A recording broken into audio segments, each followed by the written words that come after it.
What's going on, guys? It's Drew here and welcome back to FudgeMuppet. If you can't get enough of the Elder Scrolls' many nefarious vampire clans, then today's build is perfect for you. This clan, residing deep in the heart of Valenwood, is the most terrible of the lot. The Telboth clan hide in the forests near beautiful fields of flowers and fresh flowing rivers, waiting for young children to venture away from their homes. Once they're isolated, the Telboth stalk them, following them until their stomachs growl from hunger. That's when they strike, feeding on the young and disguising their hideous forms as an innocent child. Then they return to the child's home to plot their slaughter, before eventually and inevitably murdering and feasting on the entire family. This build is the Telboth clan's newest recruit, and he's ready to plague Skyrim, rendering all of the province's inhabitants too afraid to leave their homes. This is the Telboth. Aside from his impeccable illusion skill, the Telboth is a master with daggers in his hands. Crafted by the expertise gifted to him in a former life, and wielded with deadly ability, no one can survive the Telboth's strikes from the shadows. Before we get into the build, don't forget that timestamps can be found in the description to help you navigate the build. But with that said, let's get right into the Telboth's race, standing stone, and stats. The Telboth is a Bosmer of Valenwood, and thanks to this, he can use his command animal ability to make an animal an ally for 60 seconds. He will also be 50% resistant to poison and disease. With his wood elf blood, he will also receive a +5 boost to light armor and sneak. Use the Lover Stone early on to level all of your skills, or use the Shadow Stone to allow you to go invisible while you wait to get the invisibility spell. At the end game, use the Atronach Stone for the protection provided by the 50% spell absorption. The Telboth stat spread will be 50% health and 50% magicka, but once you get enough illusion casting cost reduction, you can prioritize health. By the end, it will look more like 70% health and 30% magicka. We won't need any stamina, as the light armor perk and the absorb stamina enchantment will keep you covered here. The Telboth was born and grew up in a small town northeast of Silvernar in the province of Valenwood. He made a living fashioning animal bones and furs into useful items to sell in the Silvernar markets. For the majority of his life, he lived a simple existence as a Bosmer of Valenwood. He worked an honest job and raised a family of 4. He provided for his wife Celine and his 2 children. The eldest, Edelar, was a typical wood elf youth, obsessed with hunting and had the appetite of a mer 4 times his size. His youngest, Ferwin, was different. She was quiet and enjoyed isolation, wandering the green land around their town and admiring the many flowers, never actually daring to pick any due to their Bosmeri values. Life continued in a very predictable fashion for many years, and the Telboth enjoyed it. He had to spend 10 hours a day travelling to and from Silvernar, working all of the daylight hours, but it was all made worthwhile when the time came to return home to the warm smiles of his loved ones. One clear summer's day, when the Telboth had left for Silvernar, Celine was tending to the gardens, and Edelar had left to hunt, Ferwin decided to spend the day wandering the forests.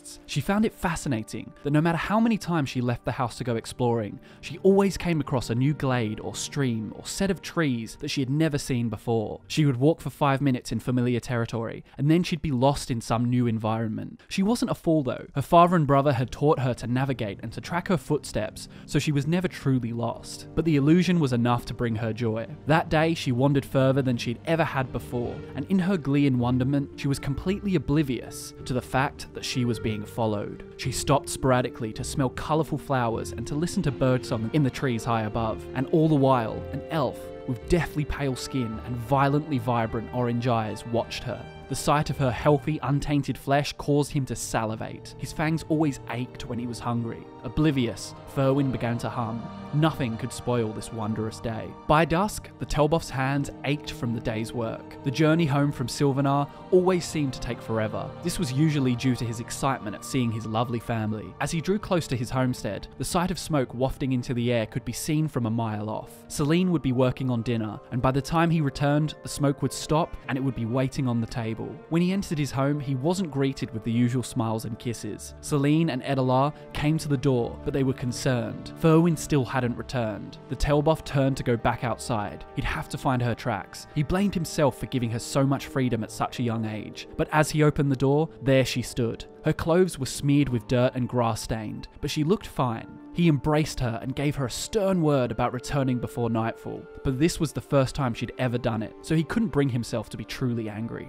They sat at the table and ate, sharing their stories of the day and enjoying each other's company. The Telboth couldn't help but notice that Furwyn was talking a lot more than usual, and her jokes were almost mocking, like she was trying to get a rise from her older brother. Maybe she was getting more confident with age. It was often the case with children that making mean comments was the best way for them to learn empathy. She would be tough when she reached adolescence, perhaps a hunter like her brother. The Telboth thought little of the matter for the next few weeks. For him, life continued very much as normal. In bed, Celine occasionally voiced concern about Furwyn. She'd been acting strange ever since that day she came home uncharacteristically late. But once again, the Telboth wrote it off as puberty and made Celine feel at ease. Another week passed, and as daylight turned to dusk, the Telboth noticed no smoke bellowing from the chimney of his homestead. He looked at the positioning of the sun as he made his way through town. The sun was in its usual position, and he hadn't worked late. Maybe Edalar hadn't found any game on his hunt, but that wasn't like him. The Telboth made his way along the path.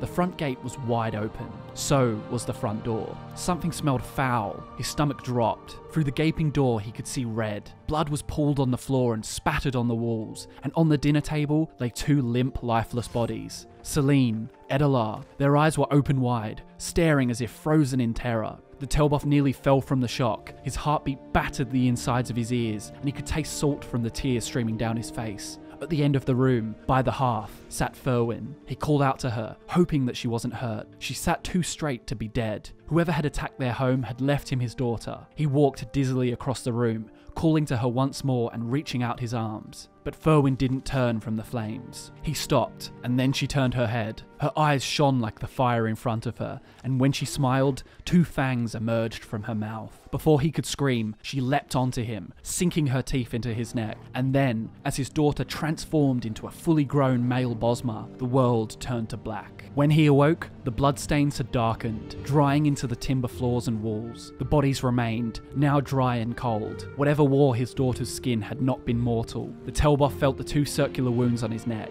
He had read of the vampire clans, the Telboth, the Yaka, the Bonsamu, and the Kirilth.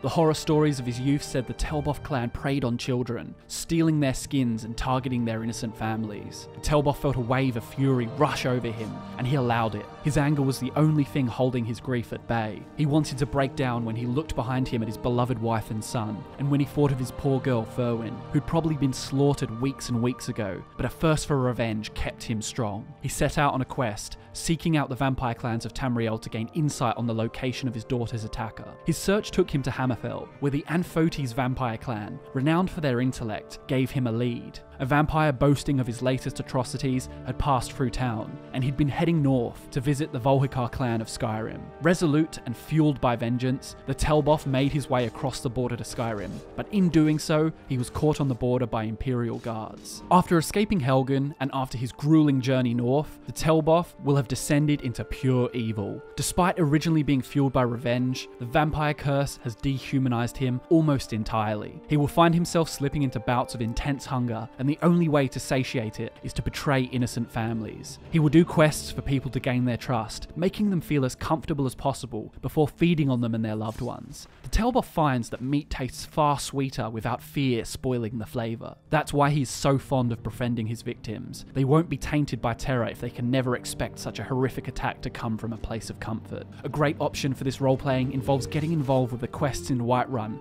regarding the Battleborn clan. You can befriend the youngest son Lars, help him with his bully, and then have access to the Battleborn home. Be creative with this, and there'll be plenty of opportunities to win trust and brutally betray it. The Telboth hides in plain sight, and you will be able to justify your disguise in the role-playing as your magic masks your true identity, like those at the College of Winterhold. As for factions, the Dawnguard DLC, siding with the vampires of course, is your main pick. Along with this, the College of Winterhold will be a great place for the Telboth to improve his illusion skill, making it much easier to infiltrate innocent homes. The Dark Brotherhood is also viable, as you can see quite clearly that the Telboth's sense of morality diminished quite some time before he reached Skyrim. If you really want to, you can do the Thieves Guild, but he is far more interested in bloodshed than halls of gold and jewels. Lastly, the main story in the Dragonborn DLC is an option. The Telboth's Bosma roots means he can put dragon bones harvested from his kills to quite good use, so that, along with the immense power, is enough to get the Telboth's mouth watering. Now that we know of the Telboth's tragic past and his subsequent role-playing and faction choices, let's now take a look at how that'll affect his skills, spells, perks, and playstyle. The main skills for this build will be one-handed, light armor, smithing, illusion, sneak, and enchanting. Before we look closer at those skills and essential perks from each tree, these are the illusion spells you'll want to add to your arsenal. Get Pacify and Frenzy to help you control the minds of your enemies, and then Invisibility to help you out with your sneaking. You won't really be using any of these non-stop, as Sneak and One-Handed are your primary skills for stalking, but they will help out massively. With that said though, let's get into the Telboth's essential perks. First up, we have a skill that is a must for every devious backstabber. When the Telboth isn't feasting on helpless families, he's dealing with his enemies in a similar fashion. He will follow them, creeping up behind them, and then executing them silently with a deadly swipe of his twin daggers. From the One-Handed skill tree, take the middle branch up to Savage Strike, and then take the full right-hand branch. With Dual Flurry and Dual Savagery, the Telboth will be able to make his kill blindingly fast and insanely powerful. Dual Flurry increases dual wielding attack speed by 35%, and Dual Savagery ups dual wielding power attacks damage by 50%. Following this up, we have a skill that the Telboth acquired back in his tranquil past life. He made it his business to turn materials into valuable items like arms and armor, and with the light armor skill, he will wear dragon scale armor as efficiently as possible. From the light armor skill tree, go for everything except matching set. Deft movement is handy here, as the vast majority of the Telboth's encounters with enemies will be done up close and personal. This perk gives 10% of avoiding all damage from a melee attack while wearing all light armor. Smithing is next, and in a similar vein to light armor, the Telboth's past will give him a huge advantage. From this skill tree, follow the left branch up to dragon smithing, and then take arcane blacksmith so you're prepared to kit out and enhance all of your enchanted dragonbone and dragon scale gear. On the topic of enchanting, this skill will make your dragon scale armor far more valuable, supplying benefits like massive offensive boosts, cast cost reductions, and bonuses to stealth. From this tree, take the middle branch all the way up to extra effect so that you can put 2 enchantments on each of your enchantable items. Coming up next, we have the ultimate tool of every respectable Telboth vampire. If brutally killing wasn't enough, these vampires infiltrate the sanctity of families, making their victims feel safe when in reality they're in mortal danger. This can only be achieved with illusion, and the Telboth will be great at it. From the illusion skill tree, take everything except for Master Illusion. As a stealth build, quiet casting is, as usual, a great pick to prevent spell casting from blowing your cover. Last but not least, we have Sneak, and none of the Telboth skills would work without this. When the Telboth finds himself a suitable young child wandering alone through the wilderness, the last thing he wants is to spook them, sending them screaming and running home. The Telboth moves in silence, completely undetectable by even the sharpest ears. From the Sneak skill tree, take everything. If quick and powerful dual dagger strikes weren't deadly enough, the bonuses provided by the Assassin's Blade perk take the Telboth's damage off the charts. This perk makes sneak attacks with daggers 15 times more powerful than before. So there are all of the Telboth skills, spells, and perks. Now let's see how we can put those to use in the combat. The Telboth will sneak around, executing enemies with his dagger, cashing in on those sneak attack multipliers. If you happen to get into open combat, use your quick and deadly dual power attacks to kill before you can take too much damage. The Absorb Stamina enchantment on your dagger will allow you to continue pumping out power attacks. You can use Invisibility to help with stealth when you feel it's necessary, and Frenzy and Pacify make for a last resort if you're caught by a large number of foes. You can also use Frenzy from the shadows to cause mayhem, but not too often, as the Telboth would be saddened to miss out on too many kills. Feed on corpses when necessary,